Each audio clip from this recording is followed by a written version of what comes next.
All right, well, welcome everybody. Thank you. This is a presentation of empowering your world with Alexa. My name is Steven Saylor, and I am a senior engineer with Clean Slate. So Clean Slate is a privately held company in Carmel, consulting practice that has been voted best place to work from 2016 through 2018. We have a variety of different consulting practices like cloud, enterprise integration, Salesforce, and we're partners with some of the major vendors out there, which I will call out are AWS and Azure. For me personally, I am a big fan of AWS, and that's kind of my bread and butter. So that's really where I do a lot of my work.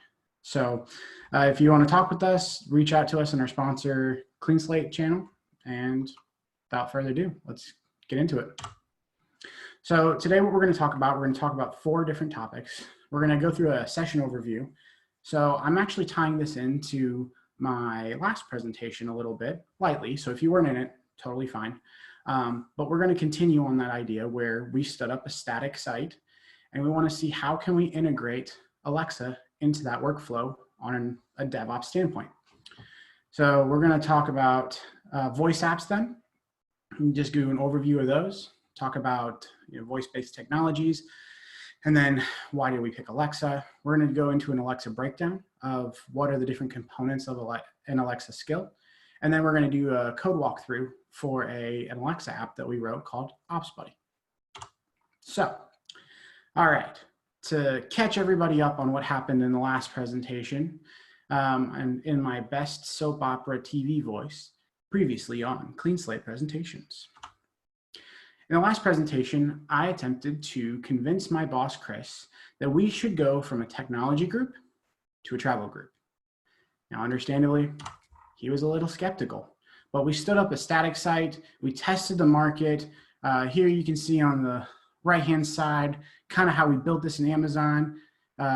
Great static sites, been working really well. We're using CloudFront, S3, Certificate Manager, and Route 53. And I gotta say, the market responded really well. So much so that we've actually had to add a couple new features. So here's what we built on. We added a Git repo using AWS Code Commit, think GitHub or Bitbucket, but Amazon's private flavor. We used Code Pipeline for a CI/CD pipeline. We stood up some Lambda functions for updating our S3 bucket and invalidating our cache through CloudFront. And then we created our Alexa skill named OpsBuddy. So you can see here, we've got our pipeline, we have our Lambdas, we have our OpsBuddy code, and we have the OpsBuddy skill, which integrates with our pipeline. So you're in luck. We have a update we have to make to our site, and we're gonna do it live right here with you. So if we come over here and we look at our site, we see our static site. What we need to do is we need to update the copyright. We realize that it is no longer 2019. So we're going to go through, we're going to update this live, and we're going to use Alexa to deploy it. So let's go and let's make our change to our code.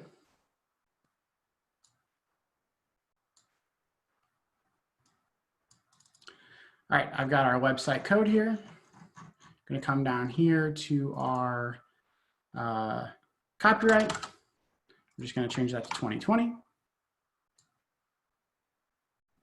I can see the update. So update copyright. Let's commit it and push. All right, so we've made that change, and you guys should be able to follow along on the site as well. This is up and live for you guys to hit as well. So now we want to do 3 different things using our handy dandy OpsBuddy Alexa skill. We are going to check the status of the last deployment. We're going to ensure that our site is healthy, and then we're going to do a deployment to production. Now you might be asking, okay, how does this Google Authenticator page tie anything into this? Well, you don't want anybody just to be able to deploy to production. So what we did is we added some safeguards, and I'm going to show you how that works here in a second. But we have users who are going to deploy to production. They need to provide a user ID and a passcode in the form of a one-time password in order to actually properly authenticate and deploy to production. So without further ado, let's do this live.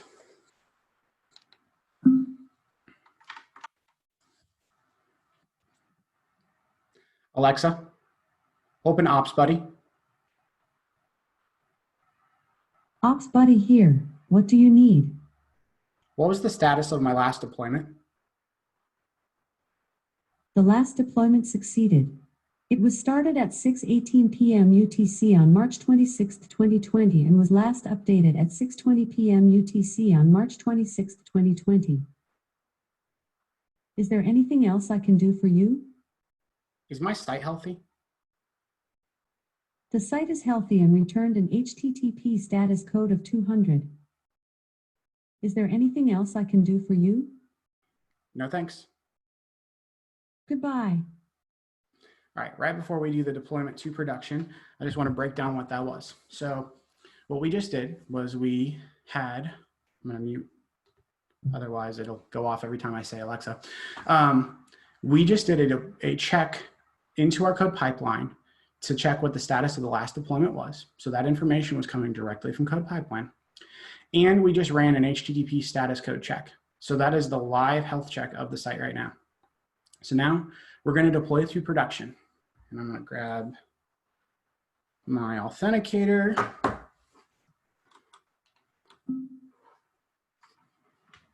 There's only so many hands I have. All right. Alexa, open Ops Buddy. Yeah. I'm Ops Buddy. Blah, blah, blah. What do you want? Deploy to production.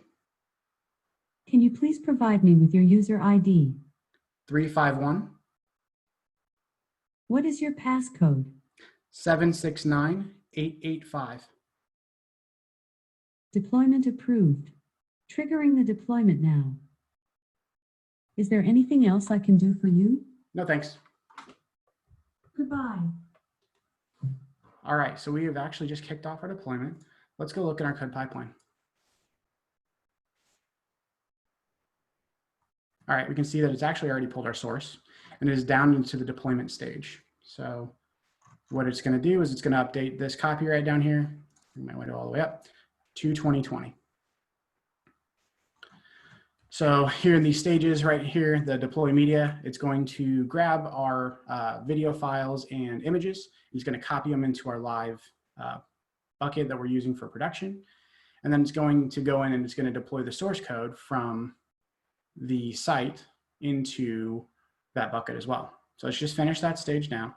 And now it's going through and it's invalidating the cache in CloudFront. If you're not sure what that is, please check out the recording of my last session when they're available. We cover that. So we're going to give this a second to do its invalidation. And then we are going to check our site. So we'll give it just a second.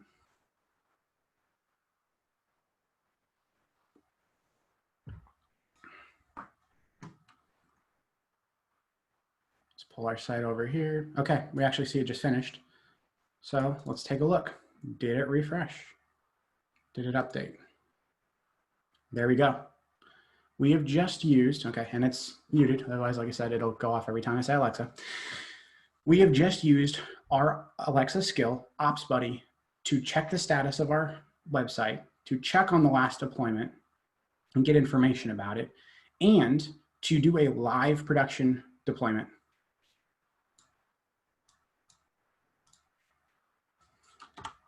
So my backup slide here, in case you guys couldn't see them. These are what the screens look like on the actual Alexa device. And in this case, I'm using one of the 5-inch shows. But this is the information that gets displayed for these different requests. So let's take a step back. Why might we want to use voice apps? Well, voice apps are a pretty awesome technology, and they're gaining a huge widespread adoption. They can provide some simpler and more intuitive ways of interacting with code and just having this interesting interface. There's a ton of different devices out there. I mean, you have the Amazon Alexa, Google Home, Microsoft Cortana, Apple Siri, smart TVs, and half the time some of the smart TVs either come with their own or you can integrate them with Alexa and Google Home and what have you. And voice apps are actually kind of a cool implementation of chat apps. So you might ask, what is chat apps? I know DevOps, I know DevSecOps. What is chat apps? Well, chat apps is a form of automation and interaction with scripts, tools, code, etc., but using conversational driven development. So a lot of times you write bots. Now these sometimes come in the form of what you'll see in a Slack channel or a Teams channel. A lot of times they're text-based bots, which are great. But you can use things like Alexa and some of the actual real voice devices to really get involved with that as well. So you're not just restricted to text-based apps, but you can actually do voice-based apps. So these bots can help us easily automate manual tasks. There's some existing chatbot frameworks or chat app frameworks out there. There's Whobot, Lita, and a lot of people even just use webhooks. So why do we pick Alexa? I mean, you just got done telling us that there's a ton of different devices. Well, in this case, and partly because I'm a big fan of AWS and Amazon technologies, but more importantly, Alexa is the leader in the smart speaker market right now. And devices are plentiful. There is a variety of different devices. There are some with screens and not screens. There are bigger screens, smaller screens. You can get one for your car. You can get the app on your phone. There's several different implementations of Alexa-based speakers, and they're relatively inexpensive. I think they range anywhere from $30-ish to $200-ish, and they integrate really easily into AWS. And also there's some business grade options that make it kind of an interesting technology for the workplace. There's Alexa for Business, which is a service in AWS, and it can help with as like a meeting room assistant and even to host some private skills. So let's talk a little bit about Alexa itself. There's kind of this misnomer that Alexa is the speakers. That's not actually true.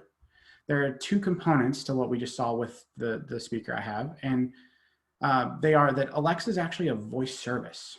Now it can be used on various hardwares. That's why you can get it on your smart home TV or as an app on your phone. Amazon Echo, however, is the hardware that is specialized to work with Alexa.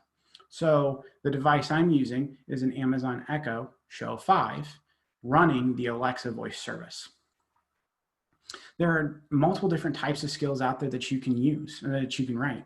There's custom interactions, which is what we created with OpsBuddy.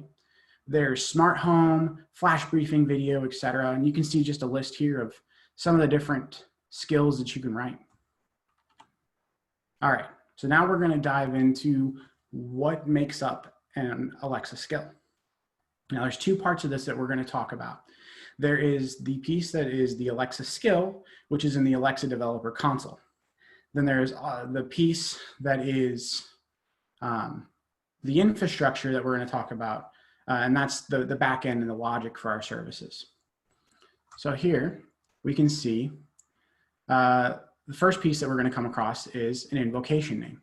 So that's the name associated with our app. So just the same way that Alexa is the wake word for the Alexa voice service, your invocation name is let's call it the wake word for your skill. So in our case, it was OpsBuddy. So when I say Alexa, open OpsBuddy, we are invoking our skill. Then, and you can see that here, there are intents. So Alexa doesn't actually provide back to the developer exactly what a user is saying. She instead actually tries to interpret what a user is saying and then uses that to try to trigger off the intent that she believes that the user was trying to call. We're going to delve into this a little bit more. There's two types of intents out there. There are custom, so these are user-based intents, ones that we would write for custom implementation.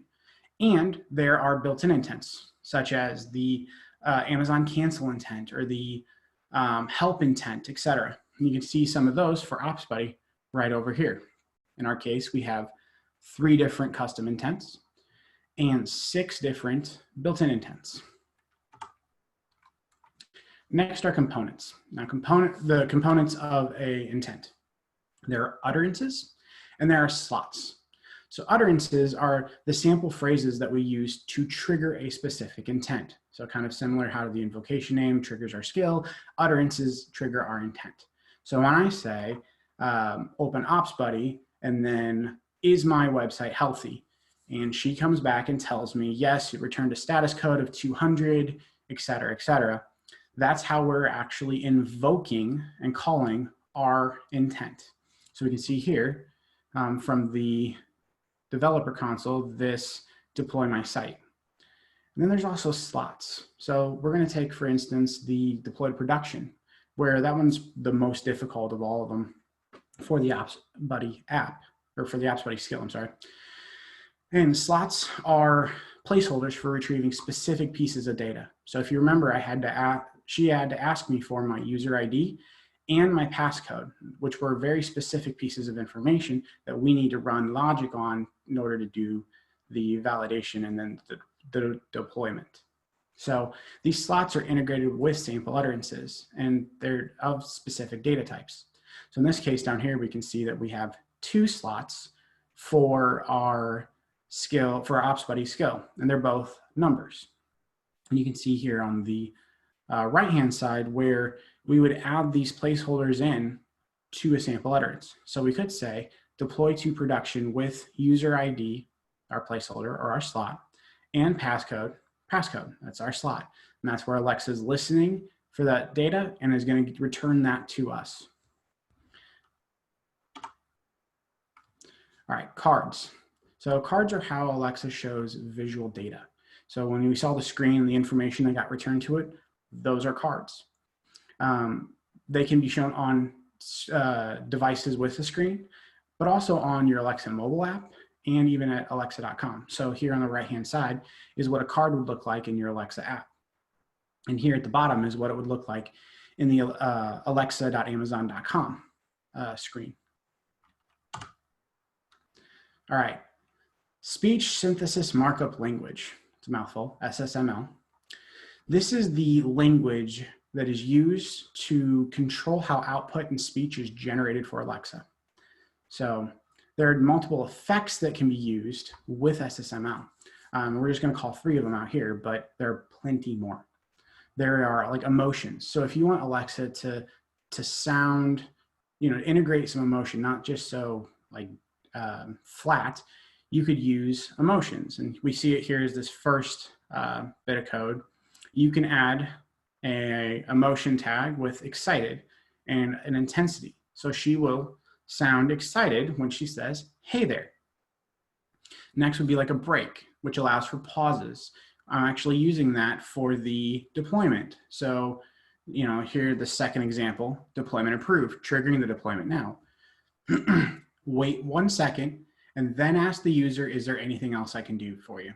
It just adds for a better interface. Give the user a second to consume what they just had and then ask them if they want to do another operation.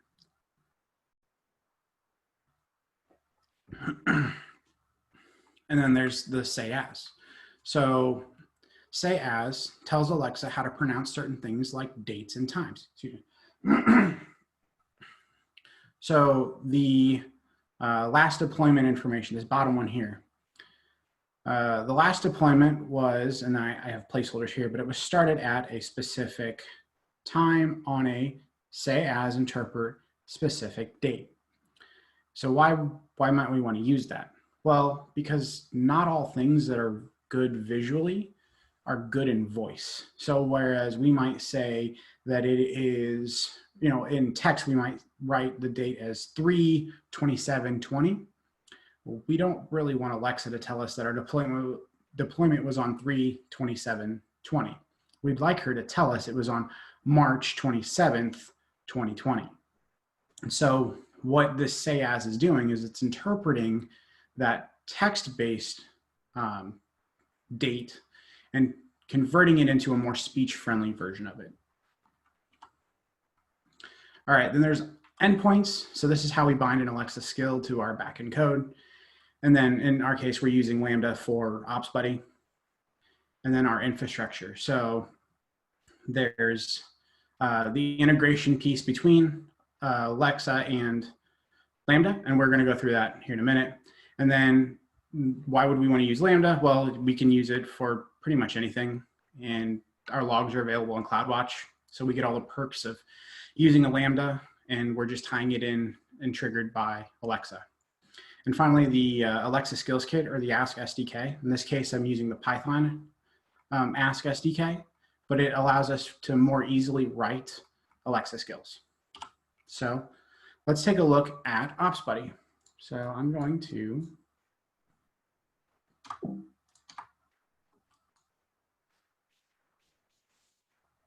pull up the developer console.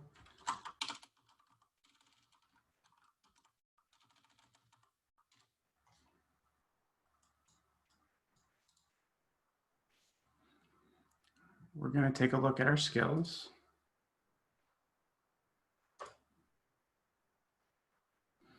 All right, so here we are in the OpsBuddy Alexa skill. Now, there's a lot going on here, but should look kind of familiar. Over here on the left-hand side in this menu, we can see our invocation, our intents, our slots. So let's look at our invocation. Here's where we're going to give the name for invoking our app.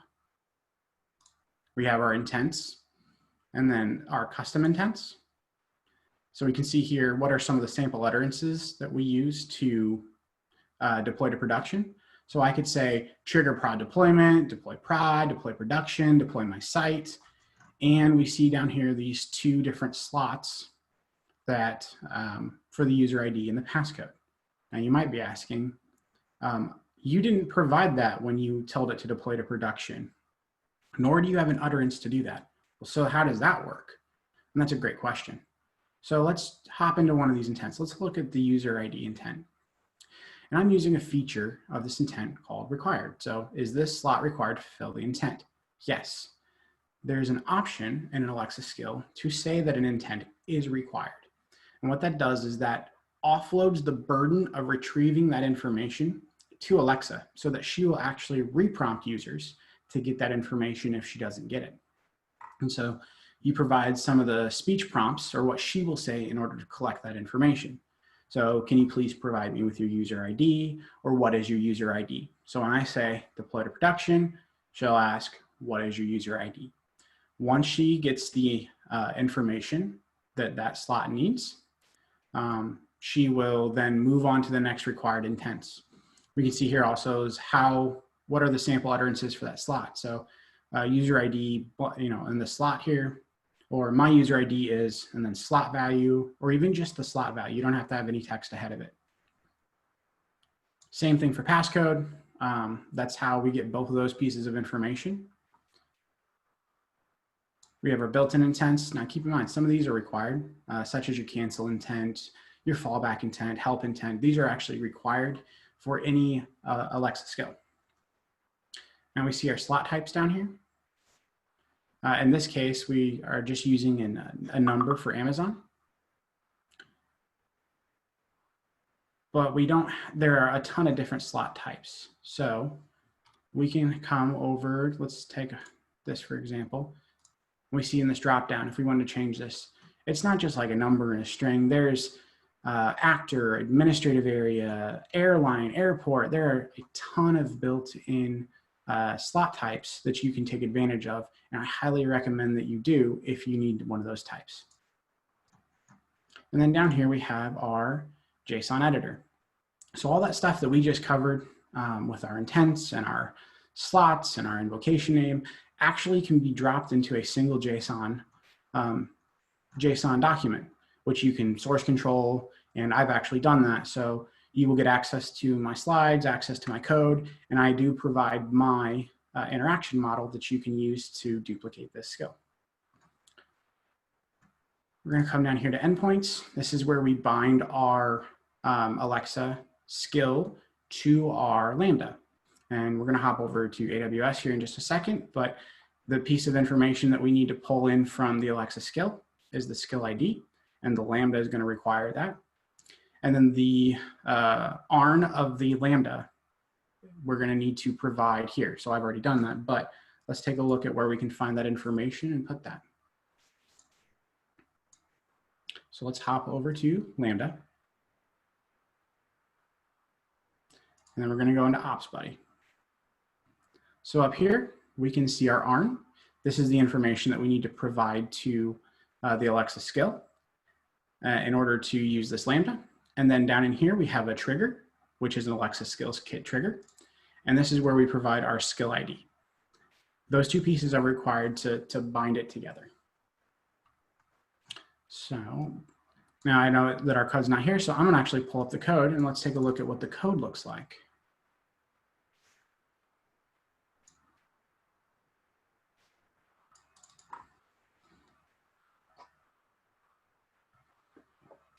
All right, so there's a lot going on here. Some things I'm going to call out early are my imports. The one I want to call out is this PyOTP. This is a library that we're using to generate those one-time passwords. And that actually has to get zipped up and deployed into your package for your Lambda. So just keep that in mind when you're doing this. You can see that we're importing the Alexa, the Ask SDK, and then we can see the skill builder being created, etc. So I'm going to go through this and I'm going to pick out just a few pieces here. This code will be made available to you. So go ahead, play with it, tweak it, use it for your own, what have you. We can see here a dictionary of authorized users. And so those are our user IDs and the sync codes. And yes, if this was a real app, it would not be putting them there. I'm just going to say that right now. I just wanted to put those there so that you could see how that works and that they're available to you. We have our model objects here that we parse our data into. And then we have our intent handlers. And so like a launch intent, I'm going to go down and we're going to find the deploy to prod one because that's really the most interesting one here. And we can see there are two different functions that come in for the Ask SDK. There's a can handle and a handle function. So can handle will say, see a event come in to the Lambda, and it'll say, is that intent name the intent that was invoked? So we saw over on the developer kit. If it is, and let's just say that we said, deploy to production, it will come down here into the implementation of that handler. And so what we're doing here is we're pulling out our slots first. So this is where you can retrieve your user ID and your passcode for OpsBuddy, or any whatever apps you end up making in the future, your values will come in slots. So this is important to know where that's at. We're pulling out our data that we need, printing out some debug statements, grabbing from environment variables the name of our pipeline, and then we're going to trigger a deployment. So I have a function down here that goes through, it takes the pipeline name, it takes the user ID, it takes the passcode, it verifies them. So let's go here, check if it's an authorized deployment. And what happens here is the user ID is used to look up in that dictionary, the sync code, and then the OpsBuddy skill will generate the one-time password and compare it to the one that was provided by the user. If they match, then you're approved. It will go ahead and kick off the deployment in Code Pipeline. And then it will return that data. So here's what that data looks like when it's returned. So if we receive from that function execution ID, then we're going to build two pieces of information here that are going to get output. We're going to build our speech text and we're going to build our card text. So our speech text, you can see here they're SAML because they're wrapped in the speech tag or in the speak tag, and we're using our break here, as you can see. This is what Alexa is actually going to verbally say back to us. So she'll say deployment approved if we have a ID that's returned, and if not, invalid authorization, deployment is canceled. Is there anything else I can do for you?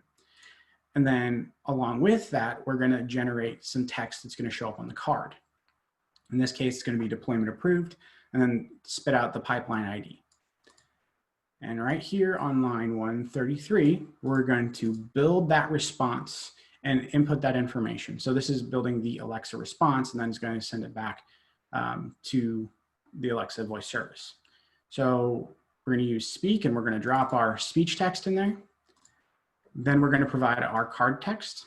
Now, I do want to say that you are not required to put cards for everything. And actually, in a lot of cases, you probably don't even want to use cards. Now, for this OpsBuddy, we actually wanted to be able to visually see that information and have it available to us so that we could do lookups.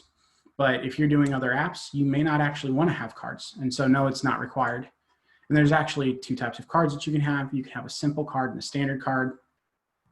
Standard cards allow you to do things like putting new lines in and even putting some images in. Simple cards just do kind of spit out the text. And then finally, we have this set should end session, and we're setting it to false. So this is how Alexa knows to listen for another command. So when she says deployment approved, triggering the deployment now.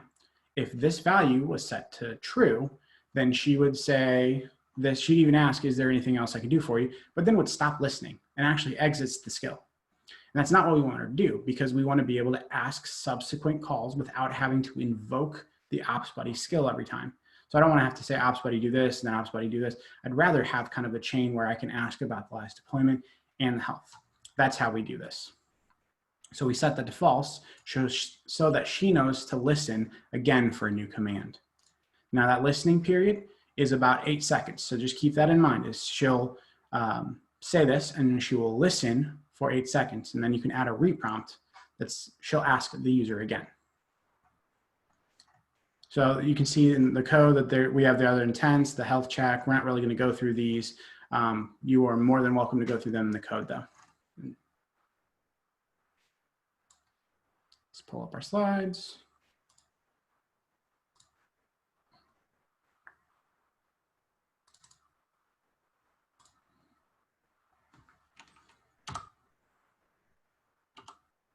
All right, so what's next? This is not a complete app. The next thing that would kind of be along with this would be the skill, publish our skill. So in this case, this skill is just in development mode. I'm actually going to cycle back real quick to cover something that might be confusing. With skills that are in the development standpoint or in the development stage, you can test them right here. So even if you don't have an Alexa app, you can still write your own apps, test them here through this test functionality in the developer console. So I could say over here, open Ops Buddy. Sorry, there was some problem. Please try again. Apparently it doesn't like me right now, but we can see the JSON input that goes into the skill. We can see the output that we get back. We can see the card that would be shown. And we can actually, if you had a mic, you could hook it up here and use the voice skill right here. I do want to call this out though, is that skill testing is enabled in. This is set to off by default. And if you do not enable this, you can't use your device to test it. It won't actually be testable. So make sure if you're writing an app to go over to the test stage and to turn on development mode. So publishing a skill. If you wanted to take this through to completion, if you wanted to make this available across all of the different Alexas out there and publish it to the skill library, you could actually do that, absolutely do that. So we have our app right now, because it's targeted towards us, is in a development mode. So it's just private to my developer account. Now I could go on and make an Alexa for Business account, and I could publish it into there and make it available on shared devices or shared Alexas throughout my organization. We could then, we could publish skills. So publishing them, making them available. We could do different types of skills and different features like authorization. So I don't know how many of you actually have an Alexa or has used one. There's apps like Spotify where you actually have to log into your account. There's a whole lot of different options out there. So for at least Ops Buddy, one of the things maybe in the future we could consider is adding something like authorization. And you could even possibly, if you wanted to turn it into a real service, you could deploy this and have user authentication and just make a product of it. I mean, there's so many possibilities to this technology. It's amazing. And either way, just go build. Get involved with this awesome technology. Learn what it's about. Play with it, tinker with it, see what you can do, and contribute. So how do you get started? Well, first, go out, download the presentation materials. I have CloudFormation out there to deploy my infrastructure. I have my interaction model out there for Alexa. I have my Lambda code out there. And actually, I also have my slides out there. So step 2 here, read and get hands-on with some proven resources. So I added a link to a list of some of the resources that I used as I was trying to learn this. Go out there, read those, learn about it, do tutorials, build your own stuff. And then third is get connected with me, get involved in the community, and just capitalize on this awesome technology. So you can reach out to me here on my LinkedIn. You can reach out to me through my email. And I just want to thank everybody for coming to this presentation. You can reach out to us on our sponsor channel over in Clean Slate. And I actually have one more thing is as a thank you from Clean Slate, we'd like to make you aware of some special offers that we have for all attendees that we found to provide a great value. So the first is focused on cloud cost optimization, because I mean, who doesn't like to save money? And the second is our planning workshop, which is designed to help you build a strategy to get the most out of your cloud investment. So if you're interested, please head over to our sponsor channel and someone will connect with you. Thank you.